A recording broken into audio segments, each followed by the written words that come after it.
Webale nnyo Owola Gabriel ne Kyambadde Lawrence ebyomuloodi nga tubitadde ku bbali butereevu tugenze ku byenjigiriza birabika nno bifuuseganyana.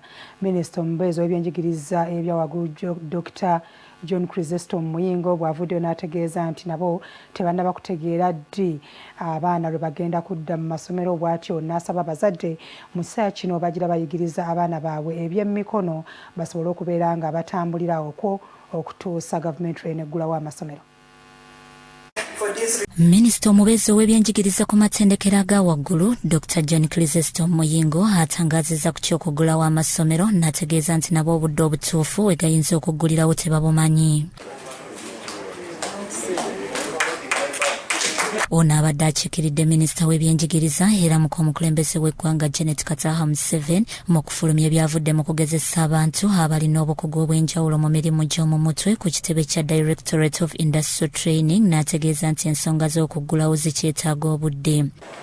Tunamala okwebuuza tukumaze bulungi ekigendererwamu ekyo pulani tunafulumya ejja kubanga y'Abannayuganda bonna bafenafena tuti owuninga ekigendererwa mu nsonga eno. Tunamala pulani yaffe okwebuuza tujja kuwanjulira kabinet pulani yaffe nga ab'ebyenjigiriza kabinet kyeneesalawo kyekinavaamu olunaku lw'onoonya obaana lwe banaatandikirako. Asabye abazadde okukozesa akaseera kano ak'omuggalo okubaako emirimu gy'omutwe n'obukugu bwe bayigiriza abaana nga gavumenti bw'egenda mu maaso n'okuteesa ku by'okuggulawo amasomero. Kozesa olumula luno okulaba nga buli omu abaako kyayamba omwana we okukuguka mu ekinamusobozesa okufuna omulimu. Anti kigambibwa nti abo bokkabokka abaana abaliwo obukugu oba skills eziwerako tebajja okusobola okugaggawalira mu kyasa kino. Oba osobola kyalibadde ng'okitwala nti tteeka abaana beerawo mu luwummula tubayigiriza okufumba, tubayigiriza okulima, tubayigiriza okukola bizinesi, tubayigirize omulimu gw'omulowooza.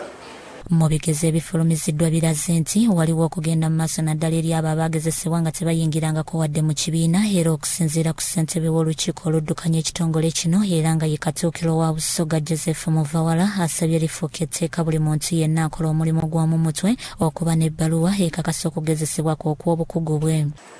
Because the capacity exists in your ministry to certify anybody for less than 100,000 shillings. Resources exist in the budget, and I want to thank the Commission and Director. They give us these resources to certify people. There is no reason why we should have people who are not certified, whose competence we don't understand, to do the most important noble function. No wonder, Honourable Minister.